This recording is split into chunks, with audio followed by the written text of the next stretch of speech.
Bahan-bahan semua cukup. Baik. Kain anduh dah. Siapa pula call ni? Bob. Bob, Assalamualaikum. Awak positif, Bob? Biar betul. Ada apa-apa perubahan tak? Ada perubahan?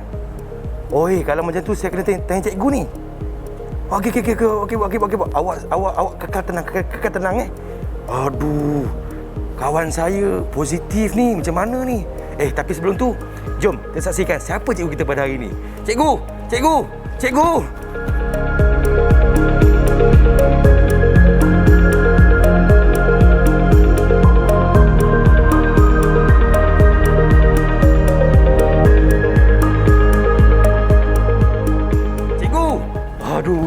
Bob, kenapa Puas ni, saya Bob? cari cikgu. Alamak. Cikgu. Saya Mengata-ngata saya cari cikgu. Saya dari pagi tadi ada di sini, Bob. Ya ke? Cikgu, kawan saya Bob, cikgu. Dia positif, cikgu. Aduh. Ya betul. Betul, cikgu. Fizi? Siapa yang positif? Kawan saya, cikgu. Nama dia Bob. Bahaya.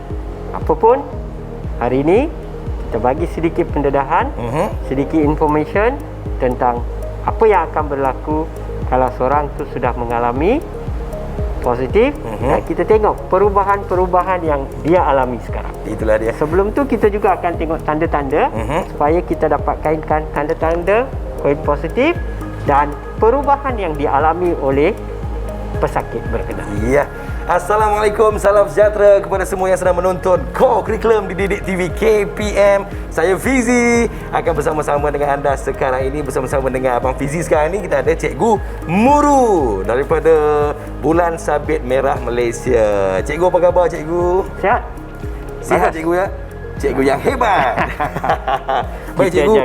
Sebelum tu, cikgu, kita kena jaga kita.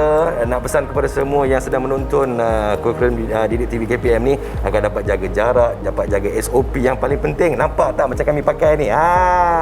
Kita pakai pelitup separuh muka dan kita pakai apa ni, cikgu? Pelitup muka. Tapi ini dia. Ini gel yang paling ajaib sekali, cikgu, sekarang ni. Kita ada gel pembasmi kuman. Dan harapkan semua dapat jaga diri, dapat jaga SOP di mana jua kalian berada. Hari ini saya nak bagi sedikit lagi info tentang pingat. Saya tahu anda akan kekal dengan bulan sabit selama-lamanya. Jika dah dewasa, dah masuk universiti, keluar universiti, dah kerja, pun akan kekal bersama bulan sabit. Mari kita melihat pingat kebaktian terpilih.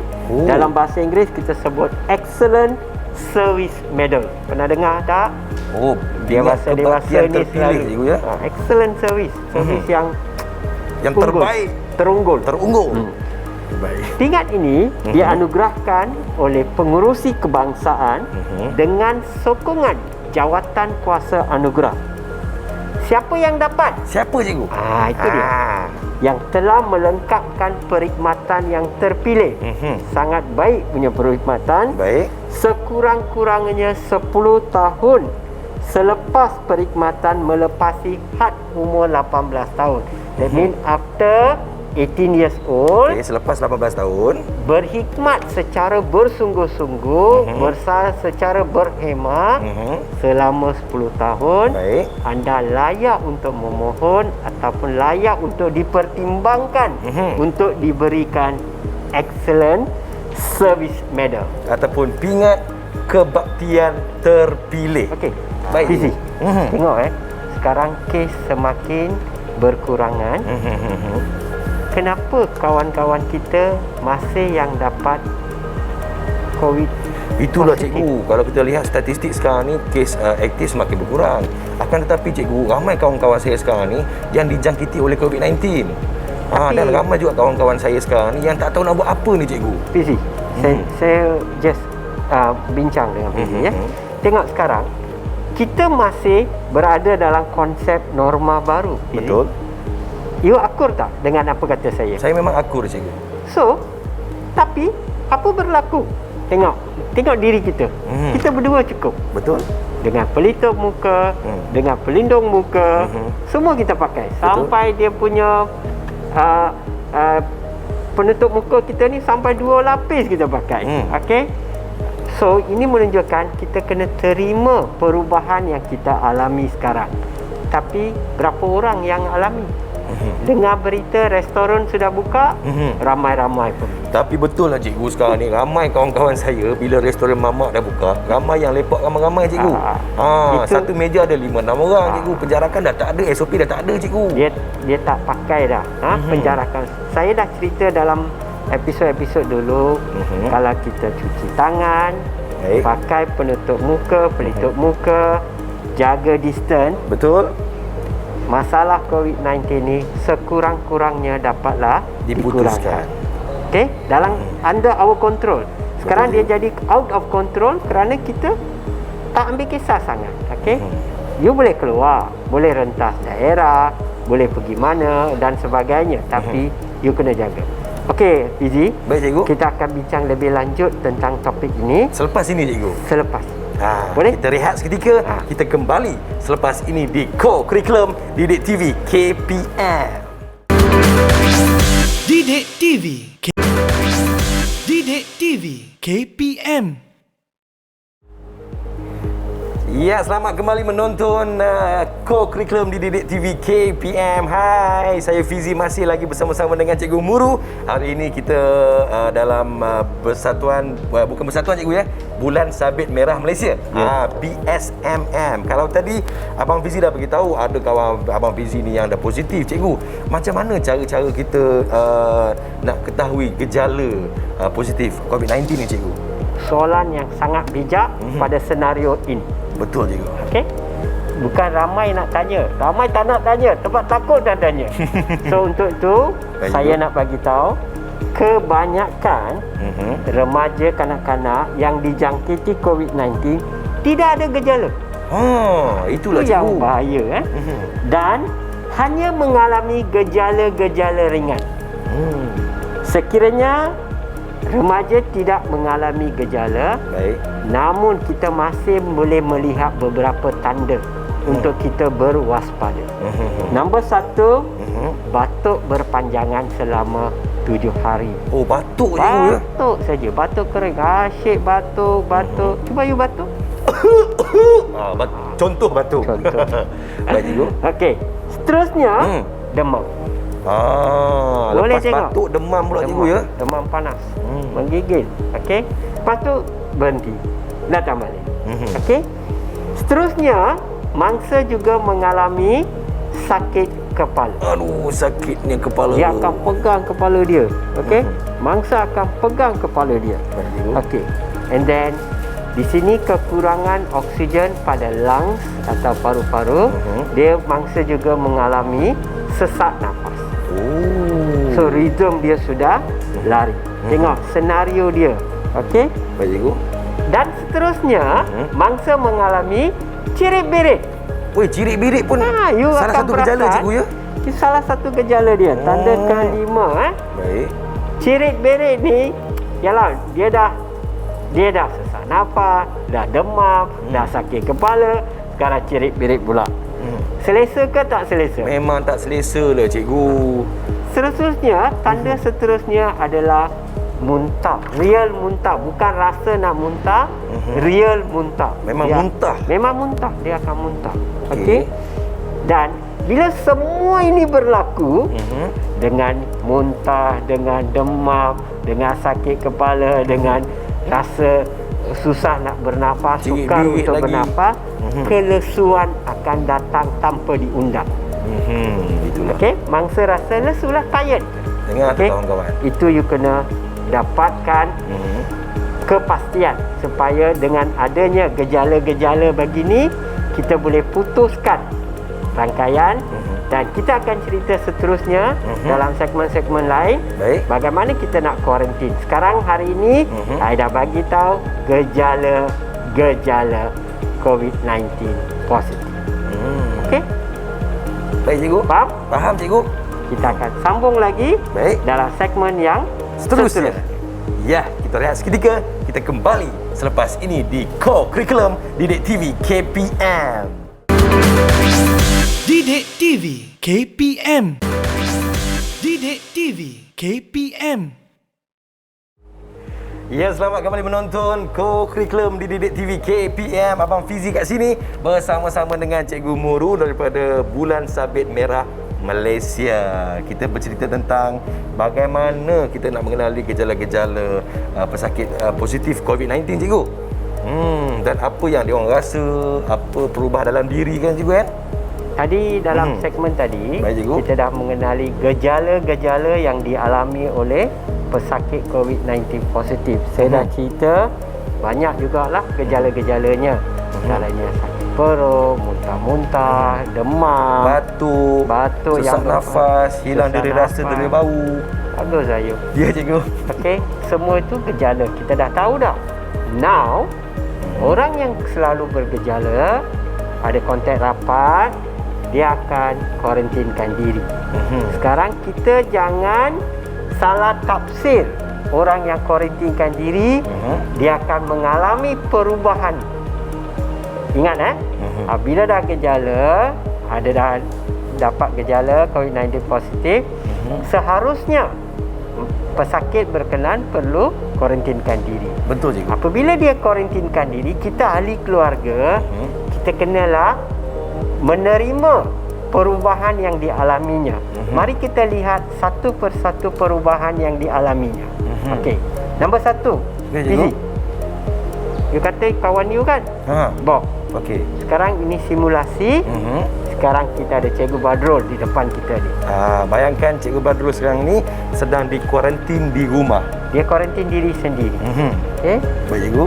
Selalunya ini bukan ikut turutan, simulasi saja. Pesakit COVID-19 dia akan rasa bersalah. Bersalah, Cikgu ya. Communicate dengan dia, tengok. Cikgu Badrul. Cikgu Badrul. Cikgu rasa bersalah ke? Dia rasa bersalah lah, Cikgu. Betul Dia lah. rasa bersalah. Kenapa dia rasa salah? Bersalah tu kenapa? Kenapa, Cikgu? Dialah menjadi ejen yang membawa COVID-19 ni kepada ahli keluarga dia. Untuk rakan-rakan kerja dia. Dia rasa dirinya bersalah. Itu yang tengok mangsa kita ni. Tengok. Dia dapat lihat apakah perasaan mangsa bersama. Okey? Baik, Cikgu. Daripada muka kita dapat lihat Ekspresinya, Cikgu. Nombor dua, Baik. mangsa juga akan rasa takut. Takut, Cikgu. Tengok dia. Takut betul, Cikgu Badrul ni. Dia takut kerana sekarang apabila dia kuarantin di rumah, pendapatan dia terjejas. Betul. Mata pencarian dia tak ada dah. Okey, dia juga fikirkan macam mana ahli keluarganya akan diuruskan. Betul, Cikgu. Okey, anak-anaknya macam mana? Pelajaran terganggu. Semua ini akan membuatkan mangsa yang kuarantin di rumah rasa takut. Okey? Baik, Cikgu. Seterusnya, sedih dan kecewa. Kenapa dia sedih? Kenapa dia rasa sedih? Kenapa dia rasa kecewa, Cikgu? Dia kecewa kerana tidak boleh menjalankan tugas harian. Kalau dia murid sekolah, tak lagi sekolah. Kesinambungan pembelajaran akan terganggu. Okey. Sebab tu dia rasa sedih. Kita dapat melihat ekspresi mangsa kita pada hari ini. Sungguh pun ini ialah simulasi. Kita dapat lihat dengan nyata sekali perubahan yang dialami. Tengok wajah dia. Wajah sedih. Sedih bercampur dengan kecewa. Kecewa dan sedih. Dua-dua selubungi muka pesakit COVID-19. Okey? Seterusnya juga PZ. Ya, Cikgu. Cuba tanya dia, marah ke tak marah? Cikgu Badrul. Cikgu Badrul. Cikgu okey tak okey ni, Cikgu? Ya, apa hal? Alamak. Apa selanting ni? Aduh, Cikgu, sabar. Betul-betul dia marah lah, Cikgu. Cikgu duduk, Cikgu. Duduk, Cikgu, duduk. Aduh, hai. Betul lah, Cikgu. Dia cepat marah lah, Cikgu. Itulah, saya test saja. Fizi. Orang yang COVID-19 positif, yang selalu kuarantin di rumah, dia jadi muram. Dia jadi cepat marah. Kerana tension yang dialami oleh mangsa tersebut. Itulah. Pesakit tersebut. Tengok tu. Jangan ganggu mereka. Baik, Cikgu. Cikgu sabar, Cikgu ya. Cikgu. Okey. Mangsa juga Cara. mengalami gangguan tidur. Tengok mangsa. Bolehkah dia tidur? Macam tak boleh, Cikgu. Tengah tu. Nak tanya kan nanti dia marah. Ha. Tengok main telefon pula. So dari sini kita sebagai ahli keluarga, kita mestilah berhati-hati. Cuba tak ulur makanan untuk dia. Oh, okey cikgu. Bagi Sebab tengok tadi kawan saya Bob yang positif tu cikgu, dia cakap dia cepat lapar. Lapar je. Saya cuba Cuba. Cikgu Cuba bagi makanan. Cikgu Badrul, jangan marah saya tau. Cikgu nak air tak? Air cikgu? Air? Makanan ada makanan. Oh, marah betul. Makanan cikgu ya. Nak cikgu. Hai. Amboi. Woi. Lapar betul cikgu. Nasib baik dia dah tak lupa doa cikgu. Bagus. Cikgu, pelan-pelan cikgu. Para penonton di rumah kalau selera makan menjadi-jadi, kita perlulah melayan mereka. Betul. Sebab sudahlah dia kuarantin di rumah, dia berada di dalam rumah pada satu jangka masa yang sangat agak panjang. Okey, inilah perubahan yang paling ketara. Dari tak ada selera makan, ada selera makan. Betul. Yang menjadi-jadi. Dan ingat, kita kena akur sebagai ahli keluarga kita. Mungkin anak kita, mungkin bapa kita, mungkin kakak kita, ibu kita. Berhati-hatilah dengan perubahan yang dialami oleh pesakit semasa atau dalam tempoh kuarantin di rumah. Cikgu, tengok tu Cikgu Badrul, selera betul dia makan cikgu ya. Itulah antara perubahan yang dialami oleh mangsa kuarantin atau pesakit yang kuarantin di rumah. Saya dah tadi sembang banyak. Betul, saya dah cikgu? beri beberapa contoh yang sangat nyata orang yang mengalami perubahan apabila kuarantin di rumah. Baik cikgu, antara nilai-nilai murni yang boleh kita belajar sepanjang kita bersama-sama ni cikgu. Okey. Saya nak ambil nilai murni yang kait rapat dengan keadaan kuarantin di rumah. Okey.